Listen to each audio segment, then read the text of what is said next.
Hello students, I am Dr. Sanjeev Punia.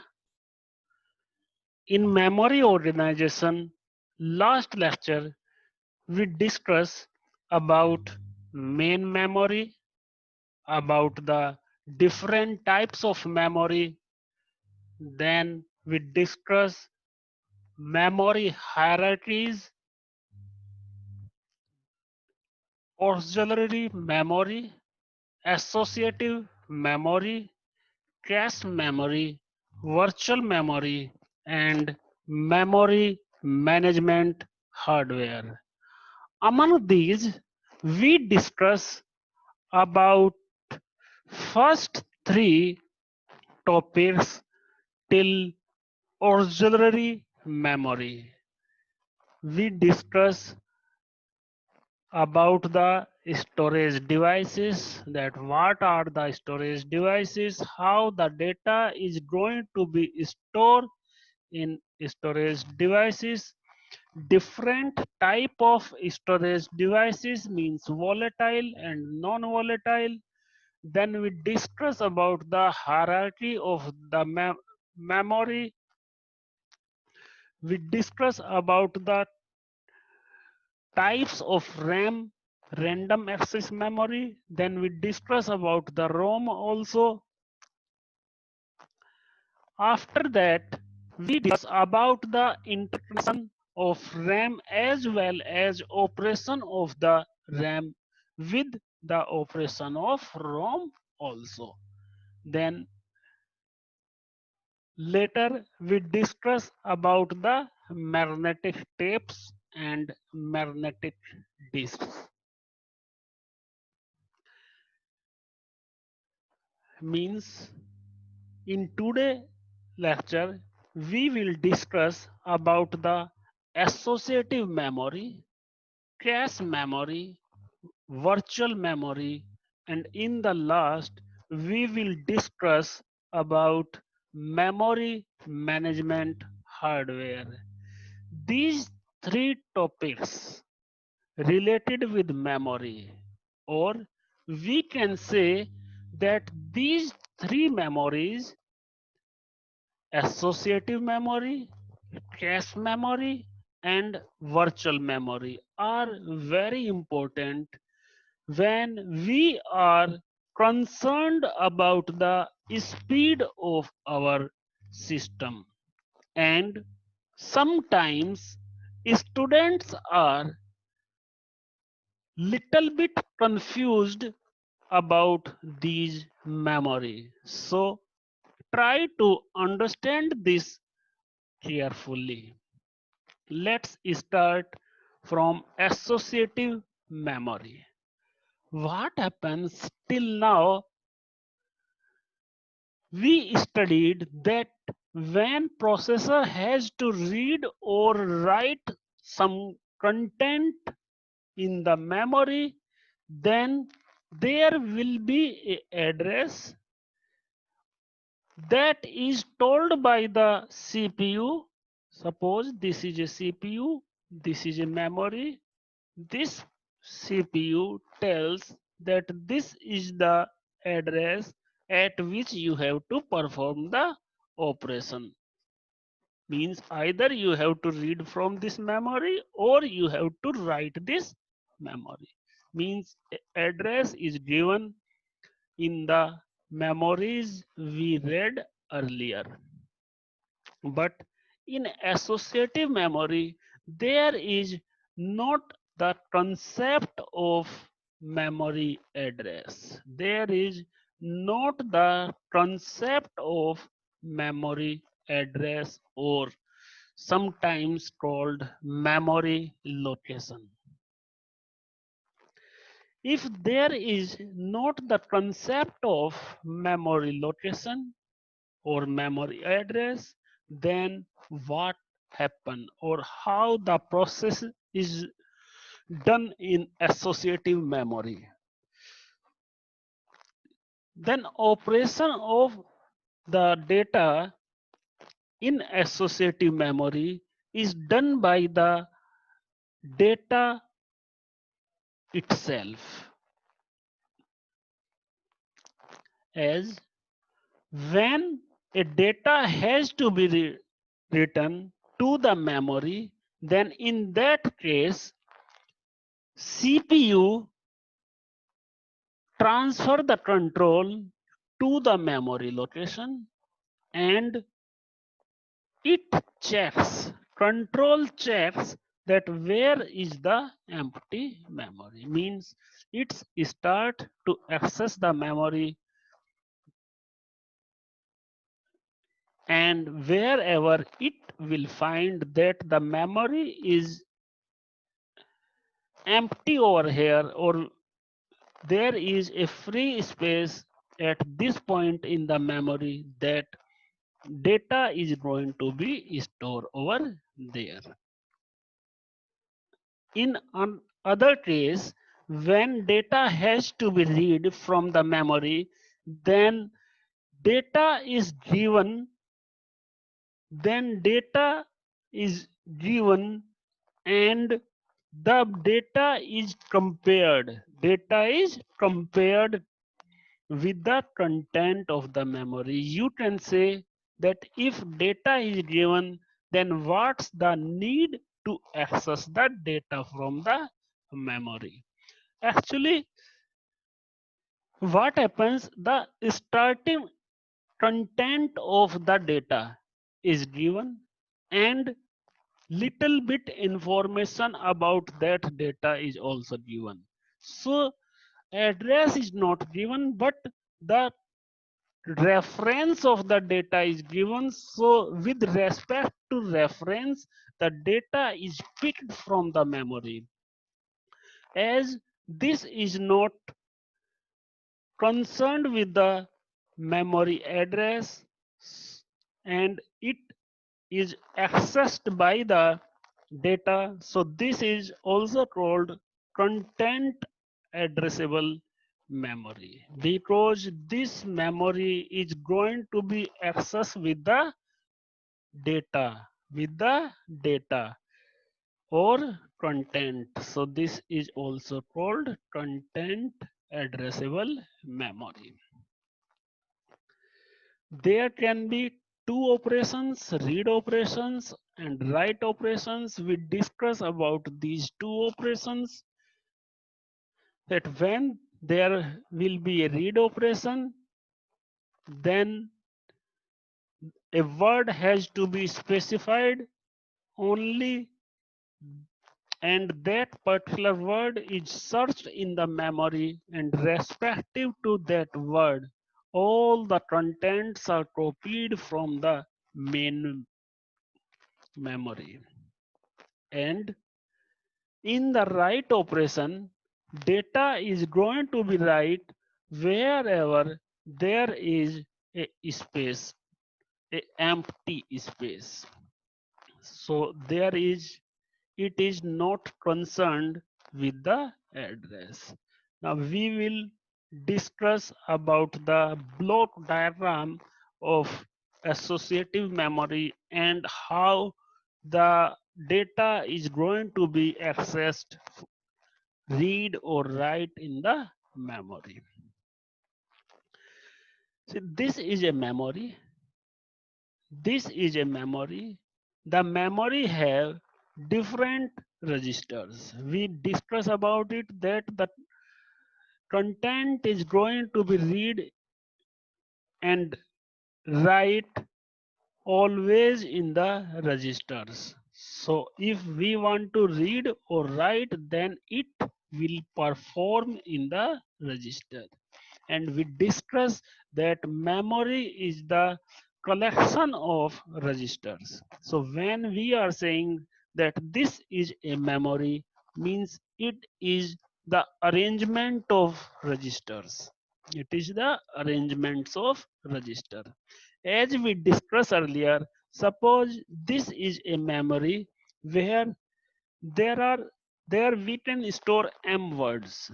We can store m words, means these are the words we can store over here. This is from 0 to m minus 1, means total m words we can store over here, and each word have the n bits. The length of each word is n bit. So we can store m into n bits in this array.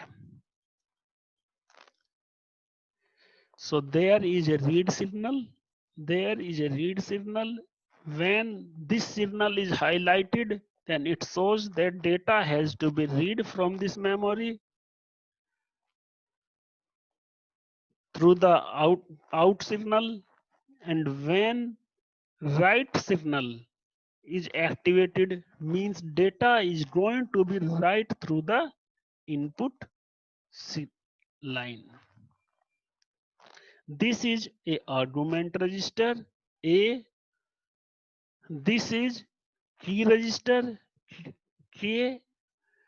This is a register based on which we have to access the location. We have to access the location, or we have to find out that at which location we have to reference. And this is the match register that tells that the match, there is a match or not. And if match happens, then what's the position or what's the location of that match. It will be more clear in the next slide, because we will discuss about the associative memory architecture diagram or interconnections, that what happens in associative memory detail bit by bit. This is an argument register of n bit. As I told you that each word, suppose this is a word I, this word has n number of bits, and total there are m words. Total there are m words. So suppose I want to specify this bit. I want to specify this bit. So this bit is, first we have to write down the number of rows. So this is, for an example, 1 2 3 4 in this way. So when I am going to consider from the top, that is 0, so this is mth row and jth column, means the word is mth and the bit is jth bit. So these represents the corresponding bit in the memory array. Initially, key register is 1. The values, all the values in the key registers are 1.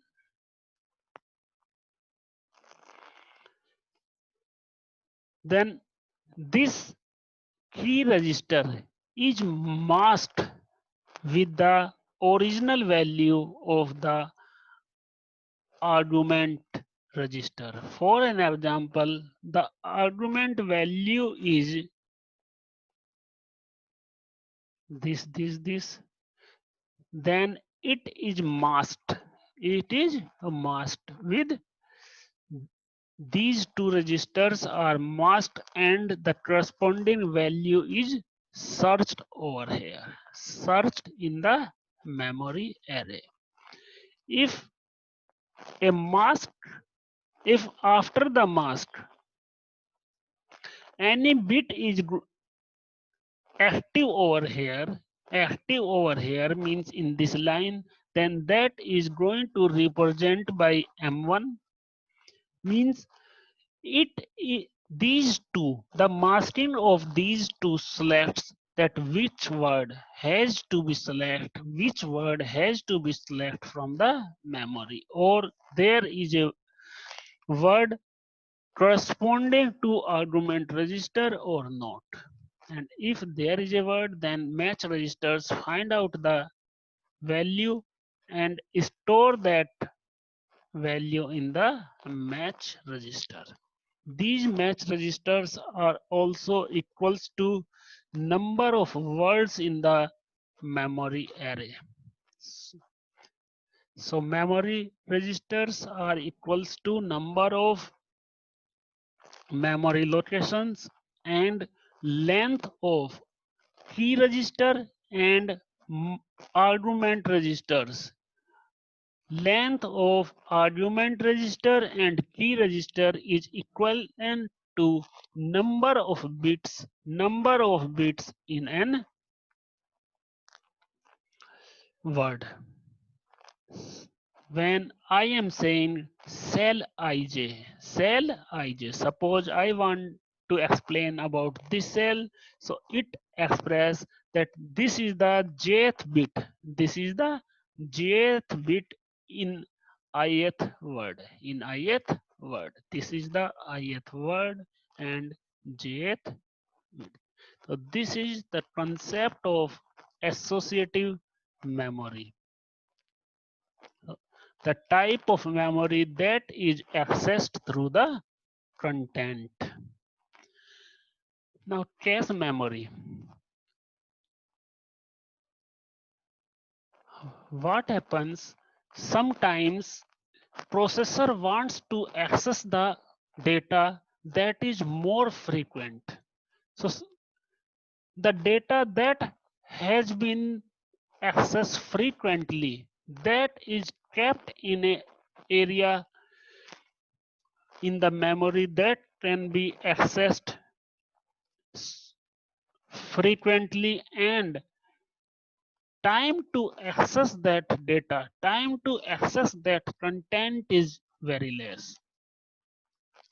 So what happens in cache memory? Some data is going to be stored that requires frequently data, that requires frequently. So suppose this is a memory.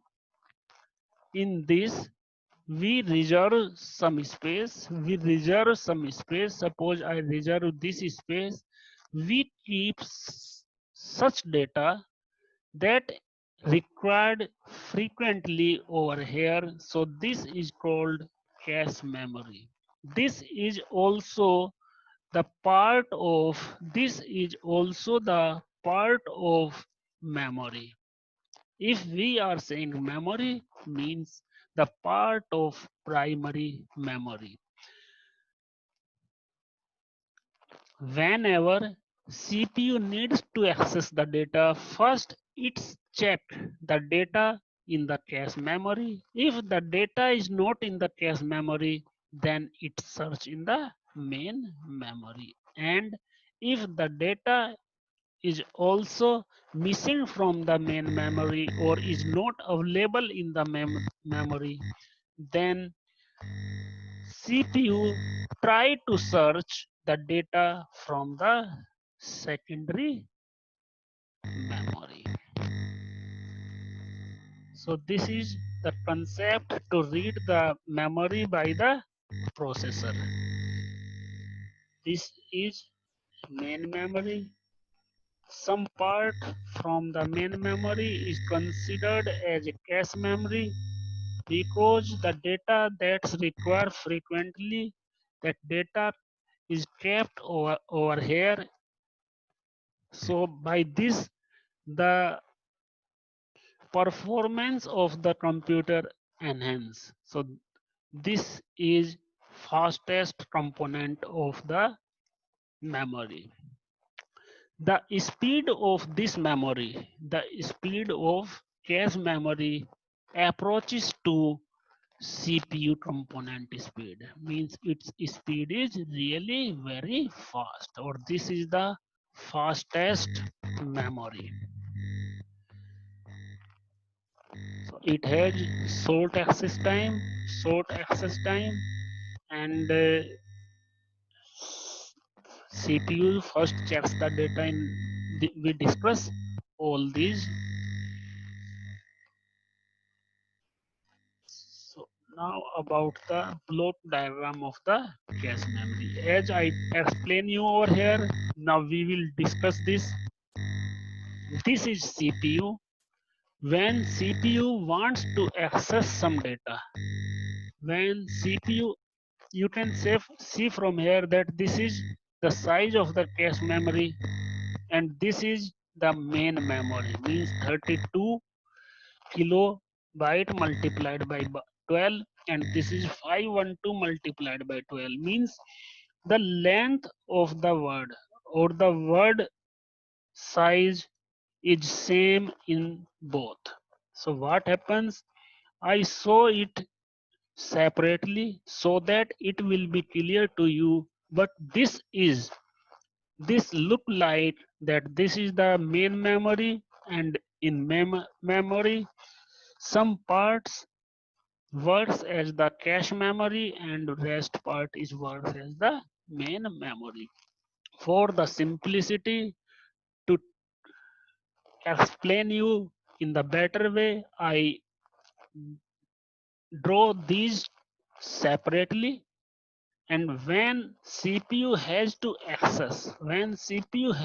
access some program, first CPU search for that program in the cache memory. If the program is not in the cache memory, then it search for the program in the main memory. So this happens in case of cache memory. The speed of the cache memory is very fast, near about the component of the CPU. Now the performance of cache is measured by hit ratio. The performance of cache memory is accessed or measured by the hit ratio. When CPU has to access the program, then first it search in the cache memory. If the content is in the search memory, the content is available in the cache memory, then this is called a hit. Means it shows that data is present in the cache memory. If the data is not in the cache memory, then it is going to be searched in the main memory. And when data is not in the cache memory, but it is in the main memory, then it is called a miss. When we search for the data, when CPU search for the data and it is in the cache memory, then this is a hit. And if it is not in the cache memory, then this is a miss. So the time for the miss is time if the content is not in the cache memory and the content is available in the main memory, then the time for miss is miss time equals to first it will go from CPU to cache memory. As I say that if data is over here, then this time is called hit. But if it is not over here, then it will search over here, then the complete time. If the data is over here, then the complete time is first it will access this plus this time plus this time. So if I want to find out the efficiency, then efficiency is h, that is hit time, divided by hit plus miss. I told you that why it is hit plus miss, because when we have to access the data from the main memory, then first the time for the hit is required. That data is over there, data is in the cache memory or not, that's the different thing, but it is taking to search the data in the cache memory. So the efficiency or performance of cache memory is measured this way, and this is called hit ratio. This is called hit ratio, means numbers of hits divided by total memory references, divided by total memory references, that is hit plus miss. So this is the performance. Now last is virtual memory. As name suggests, virtual means it does not exist. Virtual means it does not exist anywhere. And this is the question asked in the exams also. This questions is asked in ICT also last time, that explain the virtual memory, or what do you understand by virtual memory. You studied these in first semester also. So what happens, this is a secondary memory, this is a primary memory, this is CPU. When CPU has to want some data, when CPU wants some data, and there are lot of programs, there are lot of programs stored in the primary memory. I told you that primary memory is also called memory. So only one program runs at a time in the CPU. So the content related to this program are required, and those are in main memory. But this memory also have some contents, those are not required at the current time.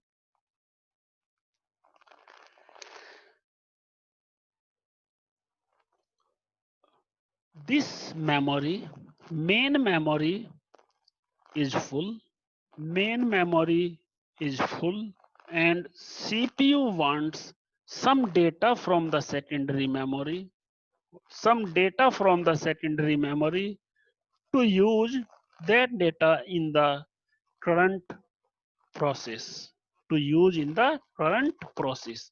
Suppose, let me clear it.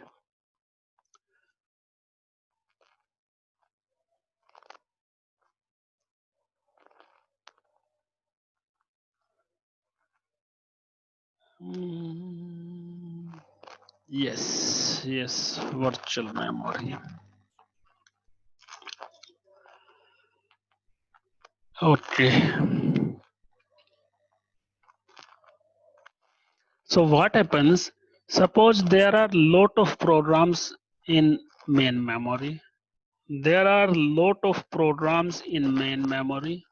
Program number one, program number two, and so on. So means there are lot of programs in this memory, and CPU wants to read any program. This is CPU. This want to read a program from the main memory, from the main memory, but that program is not available in the main memory. That program is not available in the main memory. Then in that case, the program has to bring from the secondary memory to this primary memory, and it consumes a lots of time, because we discussed that the speed of these auxiliary memory or secondary memory is very less, so it's take a lot of time, so performance of system became very slow. But what can be the case? It can be the case that there are lot of programs over here, those are not concerned with these processes, or there are programs those are not used since a long time. So what we can do in this case, we can pick all these programs and can put these programs in secondary memory somewhere for the time being, and we can use this space that is created by moving the content of this memory to secondary memory. It gives us the illusion that we have a big memory. In reality, we do not have the big memory. Memory is same. Whatever the memory our computer have, that's the same. But we feel that the memory is more, because what happens, this process is done by the operating system, and it's too fast. Operating system is too fast to perform this work that we are not able to analyze that data is coming from the primary memory or secondary memory. So instead of loading one large process at a time, we can load parts of the different processes at the same time. We can load the different processes in parts in the memory so that the performance can be enhanced, and we can use the concept of virtual memory. So this was the concept of virtual memory. At present, this is a common technique implemented in all the systems. Virtual memory is a common technique that is implemented in modern systems nowadays. When a content has to be searched, in the virtual memory first, and the content is not in the primary memory, but there is some content that is not going to use frequently, then we have to search the content that is not used frequently, and we have to store that content into the secondary memory. And this procedure happens very fast automatically by the system, so it's really very difficult to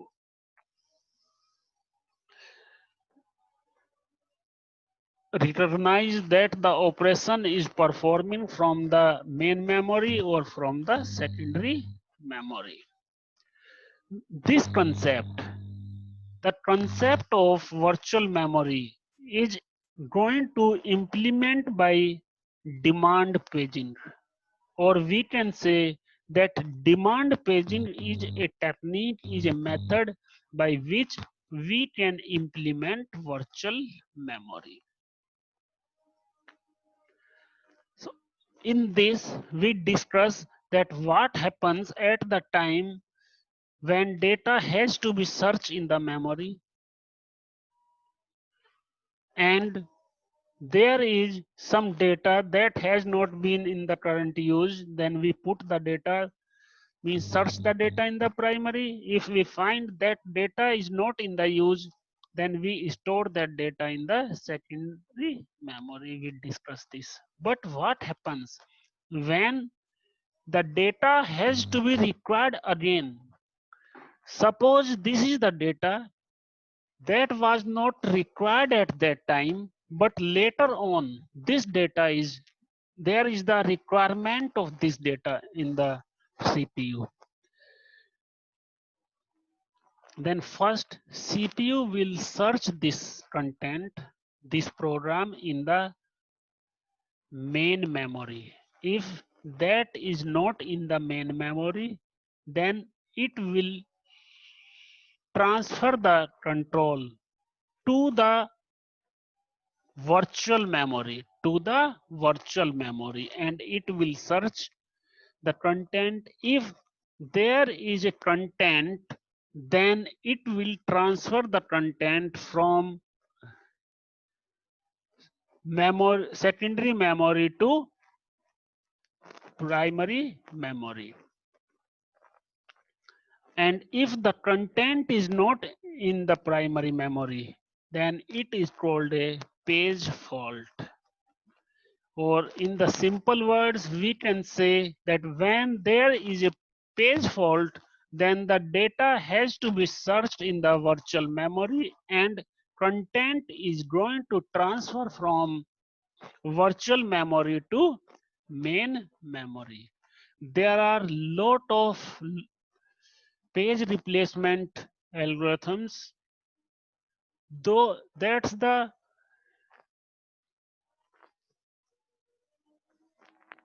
work of operating system to decide that which page has to be replaced. This is the working of, this is the responsibility of operating system, but there are lot of algorithms to perform this technique, to perform this operation.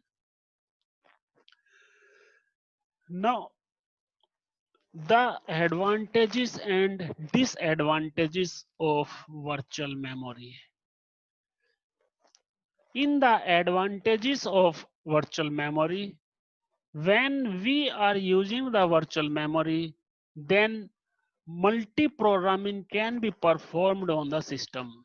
Means at a time we can run more than one programs. We can run more than one programs because by keeping only the required parts of the program and keeping the other parts that's not required at that time in the virtual memory, we can use or we can implement multi-programming. In this, we can run large applications also if we have less memory. If primary memory is less, then some parts we can run in the secondary memory and can use the other part. So in this way, we can use the programs, those are larger than that cannot be handled without the virtual memory. Third one is save memory. As we know that primary memories are expensive compared to the secondary memory. So when we can work by using the combinations of primary memory and secondary memory, then there is no need to purchase the primary memory. More primary memory means we can work by using the small primary memories.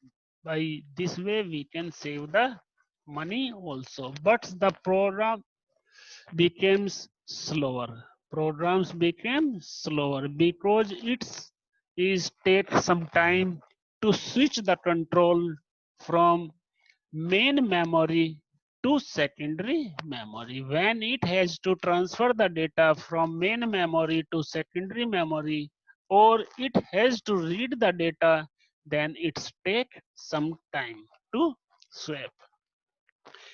And if the switching are too much, if the switching are too much between different applications, then the system will be more slow.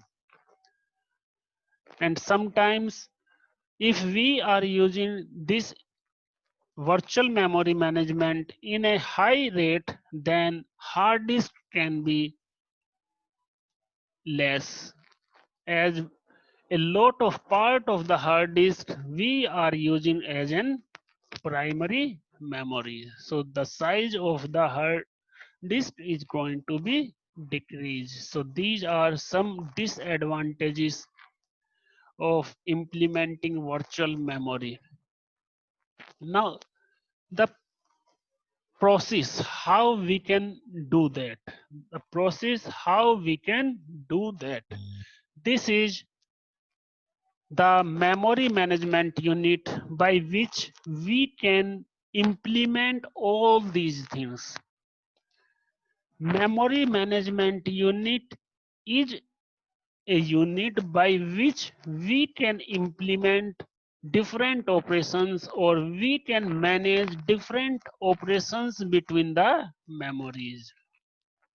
As when the CPU generates the address, or CPU has to read some data, some content from the memory, or has to write some content from the memory, then it's generate a logical address. Means when some program is going to access by the CPU, when any CPU access some programs and it want to interact with the memory, then eh, the logical addresses are generated by the CPU. So first of all, these logical addresses has to be converted to physical addresses, because the addresses in the memories are physical. As I told you that suppose this is a memory, so the addresses are like this, that this is 201, 202, like this. So these are physical addresses. So there should be a way, there should be a method that converts these addresses from logical to physical and from physical to logical. So this is done by memory management unit. Memory management unit. Memory management unit has two special registers. Has two special registers. One is called MDR, memory data register, and second is called memory address register. Memory address register. When the data has to be read from the memory, or some data has to be write to the memory, then corresponding data is going to be stored in MDR, and the address, the logical address is going to be stored in MAR. After this address is going to be converted to physical one, and when it converts from logical to physical one, and control transfer to that particular address, transfer control to that particular address, then the content of this, content of MDR, is transferred to that particular memory location. This process is called binding, address binding. So the process of address translation, that is physical to logical or logical to physical, is called address binding.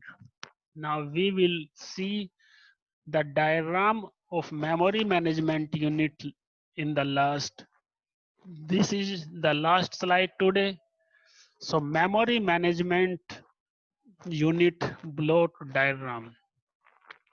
We discuss about the CPU, we discuss about the registers, we discuss about the control unit, arithmetic logic, we discuss about the memory. Now we are discussing about the MMU, memory management unit. MMU. Okay, sorry, this should be instead of MMR, this should be MMU. So sorry.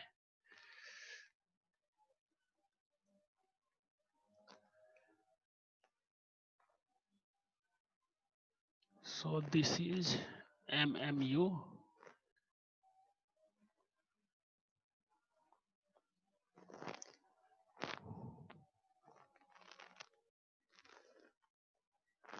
So we were discussing about MMU, that is memory management unit. In this I told you that there are two special registers. First one is memory data registers and second one is memory address register. MDR, memory data register, and MAR, memory address register. So this is MDR, memory data register, and this is memory address register. So when CPU generates an address, so the address is of logical address. So logical address is going to be stored in MAR, and then that logical address mapped through address mapping to the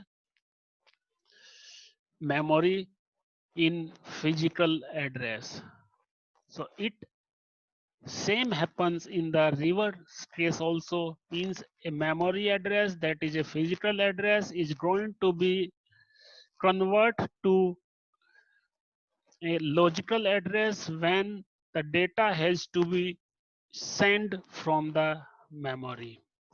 So we discuss these things. Let me summarize the things what we discuss in this unit. Now this unit is complete. We discuss in this memory hierarchy, main memory, secondary memory, associative memory, cache memory, virtual memory, and in the last we discuss about memory management hardware or memory management unit. First, we discuss that how the data is going to be stored. Data is going to be stored in bits. Then we discuss about the types of memory, that is volatile and non-volatile. When data is going to lose after switching off, then that is volatile memory, and if data is permanent after switch off also, then that is called non-volatile memory. Then we discuss about the memory hierarchy, that the speed is going to increase from lower to upper side, as well as cost also increase from magnetic tapes to register memory. But the space is going to increase from register memory to magnetic tapes, or we can say that the cost is going to decrease. The cost is going to decrease. We discuss about the cache memory, main memory.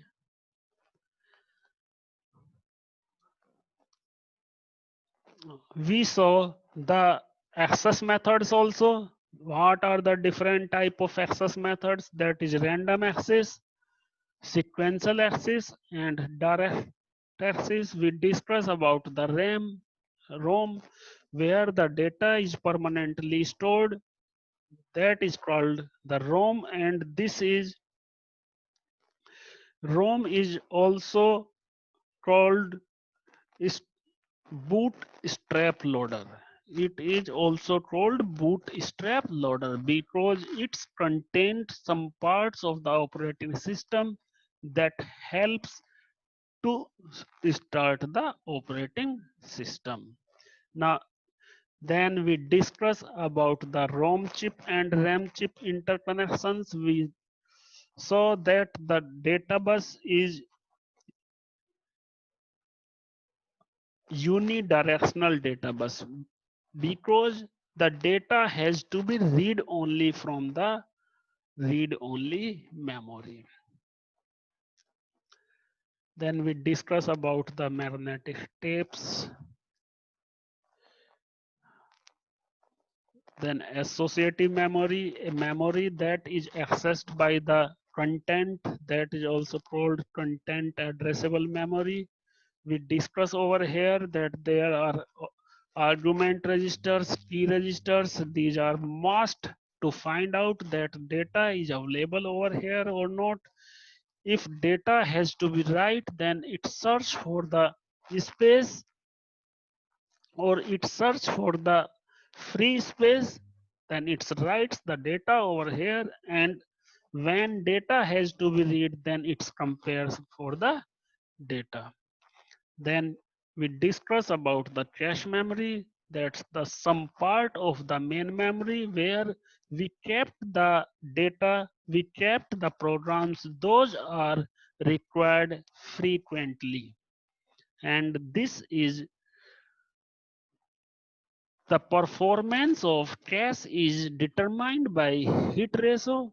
That's the ratio of hit divided by ratio, total memory references.